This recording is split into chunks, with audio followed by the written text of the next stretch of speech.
I had always been a skeptic when it came to ghosts and the supernatural. It all seemed like a load of nonsense to me, just stories told to scare children around campfires. But that all changed one night when I had my own ghostly encounter. It was a cold, winter evening, and I was driving home after a long day at work. The road was empty as I made my way through the countryside. The only sound was the faint hum of my car engine, and I could see my breath fogging up the windshield. As I drove, I noticed a figure up ahead, standing by the side of the road.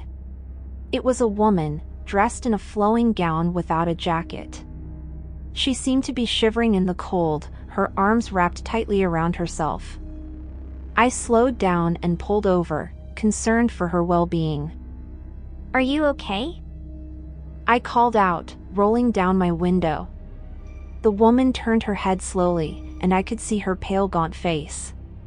Her eyes did not look focused, as if she was looking for something in the darkness. She didn't say a word, but instead just turned and stared at me with an eerie intensity. Feeling a bit unsettling but compassionate about the situation, I reached over and unlocked the passenger door. I was thinking maybe she had a fight with her boyfriend or ran away from home to end up on this road. It felt wrong to leave someone, who looked clearly vulnerable, in the cold. "Get in, I'll give you a ride somewhere warm," I offered, trying to hide the unease in my voice. The woman didn't respond, but she walked towards the car and climbed into the seat beside me. Her presence in the car felt distant, but I wasn't trying to make friends, just wanted to help someone out. I continued driving, my eyes fixed on the road. The woman sat silently beside me, her gaze fixed straight ahead. The silence was deafening, broken only by the sound of the wind outside. I tried to strike up a conversation by asking about her night, but she remained silent, her eyes never leaving the road. That felt more awkward than a bad Tinder date. After what felt like an eternity, I finally reached the nearest town. The streets were lined with old houses, their windows glowing with light. I pulled over in front of a small cafe and turned to the woman beside me. "This is as far as I can take you. Are you sure you're okay?" I asked, my voice filled with concern. She didn't respond, but simply opened the car door and stepped out onto the pavement. As I watched her walk away, I couldn't help but feel a sense of relief mixed with a lingering unease. There was something off about her, something that didn't add up. Curiosity got the best of me and I decided to follow her, to see where she was going. I trailed behind her at a distance, keeping to the shadows. She walked with a purpose, her gown flowing in the wind. She turned down a narrow alley, disappearing from sight. I quickened my pace, my heart pounding in my chest. When I reached the end of the alley, I found myself in a small, abandoned graveyard. The woman stood in the center, her figure illuminated by the fade moonlight. She raised her head and looked directly at me. That's when I felt them. Dozens of black shadows surrounded the area, temperature dropped. I stood frozen in fear, unable to move or speak. It was as if I had stepped into another world, a world where the living and the dead converged. Then, with a sudden gust of wind, the shadows vanished, leaving me alone near the graveyard. I stumbled backward, my mind reeling with disbelief. What had just happened? Did I see what I think I saw? I quickly ran back up the alleyway towards my car and jumped back in to turn on the engine. I headed home and tried not to think about that encounter again, but it didn't work. I ended up being awake for most of the night, still terrified. From that day forward, my skepticism about the supernatural vanished. I know what I saw and felt. I would like to believe that I helped that woman find her way home that night. However, that experience made me not want to pick up another hitchhiker, no matter how fragile they look. I also started taking a different route to and from work since then. I've always been a believer of the supernatural, even though I've never had an encounter myself. I find it hard to believe there isn't something in the beyond. Just because I can't see nor understand something, doesn't mean they don't exist. Ghost stories were just tales to give people a fright, but real encounters with them are another story. One eerie night, I finally experienced something that confirmed my belief. It happened during a trip with my friends. We decided to explore a supposedly haunted forest, called the Suicide Forest in Japan, intrigued by the local legends. As we ventured deeper into the woods, a creepy feeling settled over me. This is a place where many restless souls lie. A place where many come to end their lives over the struggles of life. The air grew still, and a thick fog enveloped the surroundings. Our laughter and banter subsided as we walked forward, our footsteps muffled by the dampness forest floor. The tall, dense trees were looming over us. It was as if the forest stood still, waiting for something to happen. Suddenly, a soft whisper reached my ears, so faint that I could barely make out the words. Goosebumps were appearing on my skin as I strained to listen. My friends, oblivious to the chilling sound, continued their chatter ahead. I brushed it off as my imagination playing tricks on me, but the whispers persisted. At this point, I was freaking out thinking I've gone mad. Or it was the pressure of our quest seeking the paranormal that took a toll on me. The words were unintelligible and suddenly faded away.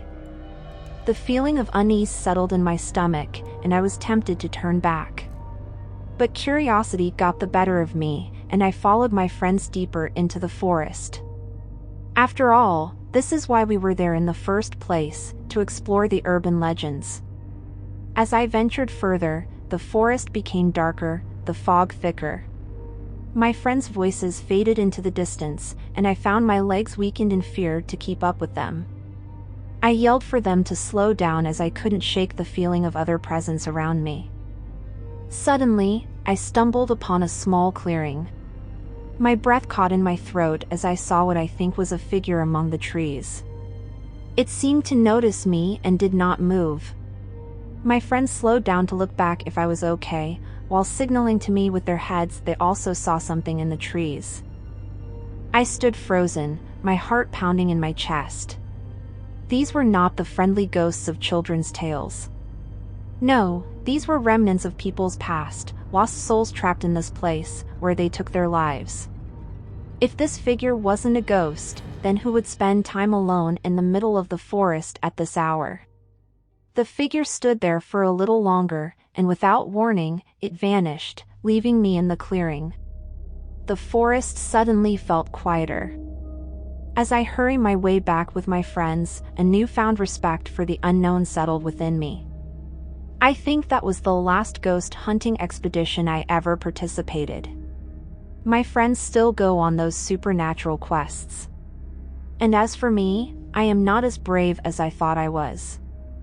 I know what I felt, heard, and saw that night. It's something hard to describe unless you were there to experience it. Since that night, I've only sought thrills through watching horror movies, and I am pretty comfortable not being in a haunted forest in the middle of the night. I had caught a glimpse of the other side, and that is good enough for me. I never believed in ghosts until I moved into an old house on the edge of town in Indiana with my family. It started small, with things moving on their own. A cup sliding off the table, a door creaking open in the middle of the night. I brushed it off and always gave myself excuses why it happened, but then, the footsteps started. Late at night, when I was lying in bed, I could hear them.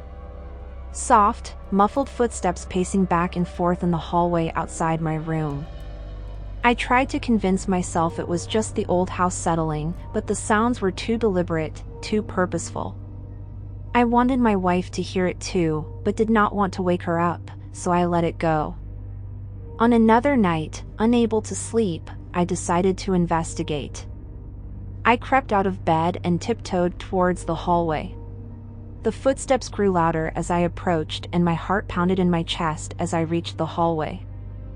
I opened the door, but there was nothing there.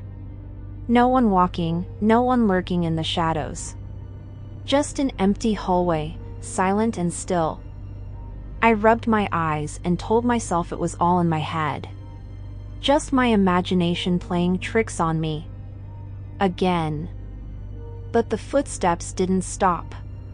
Night after night, they continued. I tried to ignore them, bury myself under the covers and drown out the sound with my own thoughts, but they persisted. I woke my wife up to see if she can hear the footsteps as well, and she confirmed my suspicion. I told her that I've been hearing them for a while now. She went ballistic afterwards and started rambling plans to leave the house. I wasn't in the right place financially to make another move, so I was trying to convince her maybe they're just disturbances and meant no real harm. Soon after the footsteps, came the whispers. Soft, barely audible whispers that seemed to float through the air. I strained to make out the words, but they were always just out of reach. Faint echoes of conversations I couldn't quite understand. The whispers grew louder, more insistent. They followed me wherever I went, creeping into my dreams and waking me in a cold sweat. I couldn't escape them, couldn't find peace in my own home. I began to feel like a prisoner, trapped in a house with my tormentors. The final straw happened during an evening in October. I noticed a figure standing at the end of my hallway. She was translucent, barely visible, but there was no mistaking the silhouette of a woman. I froze, my breath catching in my throat. She stood there, looking towards my direction. A chill ran down my spine, and I could feel her gaze. She didn't move, didn't make a sound. She just stood there.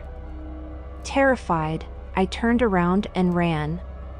I packed up and took my family away from the house that night, desperately trying to forget that haunting image of the woman in my head.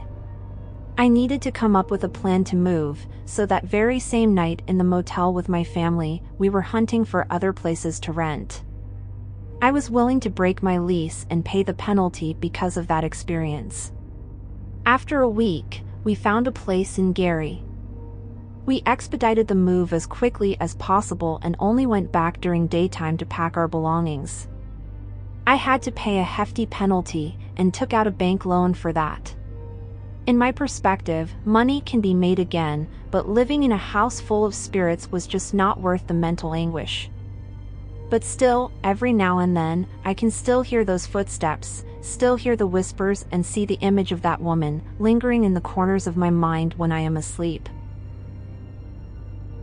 Please support me by smashing the like button and subscribing to my channel. Turn on all notifications for new upcoming videos.